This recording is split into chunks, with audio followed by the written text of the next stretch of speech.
Shalom, selamat pagi Bapak Ibu, Saudara, serta rekan-rekan yang saya kasihi di dalam Tuhan Yesus Kristus. Dengan penuh sukacita di dalam Tuhan, kembali saya menyapa, menjumpai Bapak Ibu Saudara semua di dalam program Motivasi Pagi. Firman Tuhan pagi hari ini terambil di dalam Injil Matius 11 ayat yang ke-28 yang berbunyi demikian.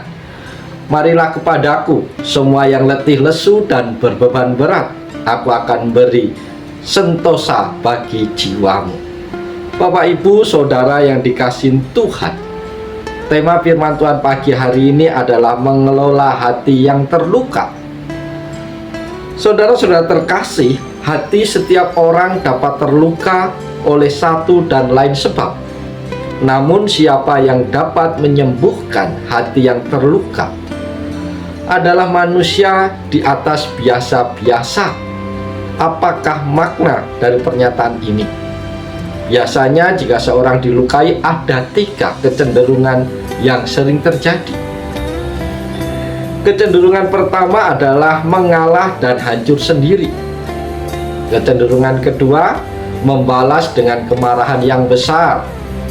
Kecenderungan yang ketiga, mengambil sikap yang meredam rasa sakit dengan cara tertentu. Para sahabat yang dikasihi dan yang diberkati oleh Tuhan, apa sesungguhnya makna dari pernyataan ini? Apakah kita mampu mengelola dan menyembuhkan hati yang terluka dalam arti yang sesungguhnya? Bagaimana kita dapat mengambil sikap yang olehnya kita dapat mengalami kesembuhan atas luka hati yang dialami secara tuntas? Bapak Ibu Saudara terkasih, ada beberapa poin penting yang menjadi pelajaran bagi kita pagi hari ini. Poin yang pertama, memahami berapa dalam luka hati kita. Bapak Ibu Saudara yang dikasihi Tuhan, luka hati yang terjadi dapat berkadar dangkal, dalam dan sangat dalam. Luka yang terpatri dalam batin dapat terjadi karena diri, orang lain, dan pengalaman masa lalu yang diperparah dengan pengaruh kuasa kegelapan. Luka biasanya meninggalkan bekas yang terluka dan tidak kunjung sembuh, di mana semakin dibiarkan semakin dalam dan melama membekas dalam hidup. Luka menyebabkan orang gampang terluka dan melukai. Luka dan melukai akan semakin mendalam jika tidak diatasi. Poin yang kedua adalah identifikasi sumber luka hati kita.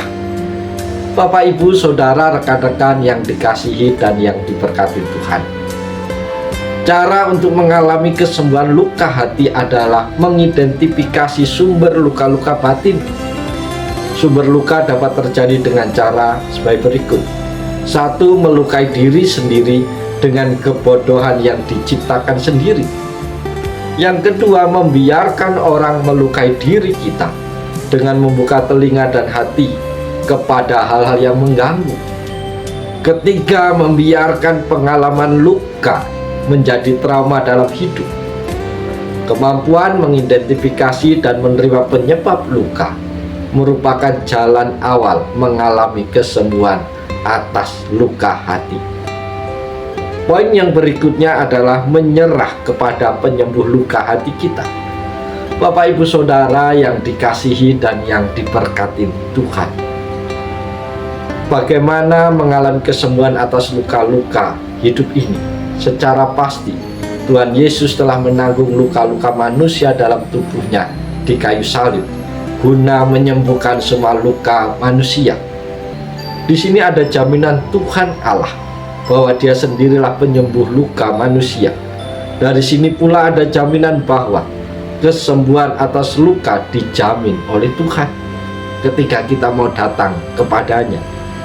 Di samping itu, Bapak Ibu kasih dalam Tuhan, Ia juga menyiapkan jalan bagi semua orang untuk mengalami kesembuhan dari luka.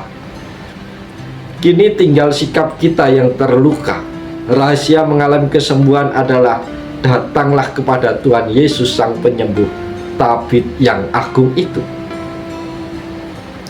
Mengelola hati yang terluka diawali dengan kesadaran bahwa saya dan Anda adalah manusia terluka yang tidak dapat menyembuhkan diri sendiri. Karena itu kita perlu mengidentifikasi dan mengenal sumber luka serta seberapa dalam luka itu. Pada gilirannya untuk mengalami jamahan yang menyembuhkan, mari kita datang kepada Yesus, karena oleh bilur-bilurnya saya dan Bapak Ibu semua menjadi sembuh. Oleh sebab itu, selamat menikmati kesembuhan dari hati yang terluka ketika kita mau datang di hadapan Tuhan. Biarlah firman Tuhan di pagi hari menolong kita, menyembuhkan kita dari setiap luka-luka batin dalam hidup kita. Karena hanya di dalam Tuhan Yesus ada kesembuhan yang pasti. Oleh sebab itu, mari kita jalani hari ini dengan penuh sukacita, dengan semangat, tanpa dibebani oleh luka-luka batin kita. Dan biarlah sepanjang hari ini hidup kita menjadi berkat bagi banyak orang lain. Sebab itu, selamat pagi, selamat berkarya. Tuhan Yesus menolong, Tuhan Yesus memberkati Bapak Ibu Saudara semua. Salam, haleluya, amin.